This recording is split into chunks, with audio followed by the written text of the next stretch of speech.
দমদমের কাছে কাশীপুরে অবস্থিত উদ্যানবাটিতে শ্রী শ্রী রামকৃষ্ণদেব তার মহান জীবন থেকে সমাধি নিয়েছিলেন। নমস্কার, আমি বহিমিয়ান মৌ। আজ এই পবিত্র জায়গাটি আপনাদেরকে ঘুরিয়ে নিয়ে আসব। কোনো এক ছুটির দিনে ভাইয়ের সাথে সন্ধ্যাবেলায় গিয়েছিলাম উদ্যানবাটিতে। চিড়িয়া মোড় থেকে অটো করে সোজাসুজি চলে আসা যায় উদ্যানবাটি। গেট থেকে ভেতরে ঢুকতেই বাঁদিকে গাড়ি রাখার পার্কিং আর ডান দিকে অফিস ঘর। একটু এগিয়ে গেলেই একটি গাছের চারদিকে ঘেরা বেদি দেখা যায়।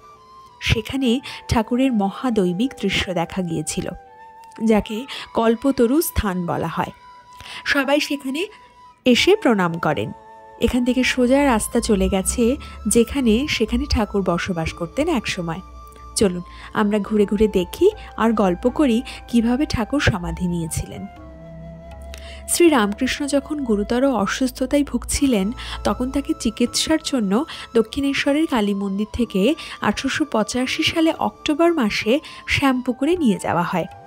3 মাসের বেশি সময় পার হয়ে গেলেও ওষুধ এবং খাদ্যাভ্যাসে কোনো রকম প্রভাব ফেলেনি।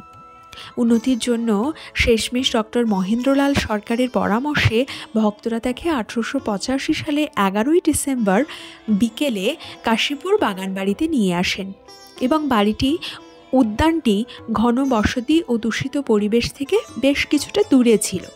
ভক্তরা কিছুটা শান্তি পেয়েছিলেন এটা দেখে যে এখানে ঠাকুর প্রচুর ফল এবং ফুলের গাছের তাজা বাতাস এবং নির্জনতা পেয়ে বেশ খুশি হয়েছেন। একদিন বিকেলে তিনি কিছুটা সুস্থ বোধ করেন এবং উদ্যানে ঘোরাফেরা করার জন্য ঘর থেকে বাইরে বেরিয়ে আসেন। সেদিন সেখানে কিছু ভক্তরা উপস্থিত ছিলেন। ঠাকুরকে বাইরে বেরিয়ে আসতে দেখে সবাই কাছাকাছি চলে আসেন। সেই সময় একটি গাছের নিচে দাঁড়িয়ে গিরিশচন্দ্র ঘোষকে তিনি জিজ্ঞাসা করেছিলেন, তিনি ঠাকুরের মধ্যে কি দেখেছেন যে সবার কাছে তিনি তার মহিমার কথা শোনান। উত্তরে গিরিশবাবু ঠাকুরকে প্রণাম করে বলেছিলেন, স্বয়ং বাল্মীকি ও ব্যাসদেব তাদের মহাকাব্যে তাকে সম্পূর্ণ বর্ণনা করে উঠতে পারেননি। সেখানে তিনি তাকে কিভাবে ব্যক্ত করবেন। এটা শোনার পর সবাই ঠাকুরের মুখে একটি স্বর্গীয় জ্যোতি দেখতে পান এবং যেভাবে ঈশ্বরকে কল্পনা করেন সে ঠিক সেইভাবে ঠাকুরকে দেখেন। তিনি সকলকে আশীর্বাদ করেন এই বলে যে সকলের যেন আধ্যাত্মিক চৈতন্য ঘটে। গিরিশবাবু বারবার তাকে প্রণাম করে কাঁদতে কাঁদতে বলেছিলেন, রামকৃষ্ণের মহিমা, রামকৃষ্ণের মহিমা। ঘটনাটি খুব অল্প সময়ের জন্য ঘটে এবং পরে ঠাকুর সমাধিতে চলে যান। 1886 সালের 1 জানুয়ারি এই উদ্যানবাটিতে অবিস্মরণীয় ঘটনাকে কল্পতরু দিবস হিসেবে ঘোষণা করা হয় এবং প্রতি বছর 1 জানুয়ারি রামকৃষ্ণ মঠের অনেক জায়গাতে এই দিনটি পালন করা হয়। পুরো উদ্যানটি নানা রকমের ফুল দিয়ে সাজানো।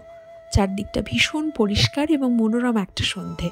প্রতিদিন সকাল 6:30 থেকে 11টা এবং বিকেল 4টে থেকে 8:30 পর্যন্ত ভক্তদের জন্য খোলা থাকে। সন্ধেবেলা আরতি ও প্রার্থনা হয়। আপনারা চাইলে একদিন ঘুরে আসতে পারেন। ব্লগটি কেমন লাগলো আমাকে অবশ্যই জানাবেন। ভালো লাগলে একটা লাইক, শেয়ার এবং কমেন্ট করতে ভুলবেন না। আজ তবে এই পর্যন্ত। সবাই ভালো থাকবেন, সুস্থ থাকবেন। দেখা হবে পরের একটি ব্লগে। ধন্যবাদ।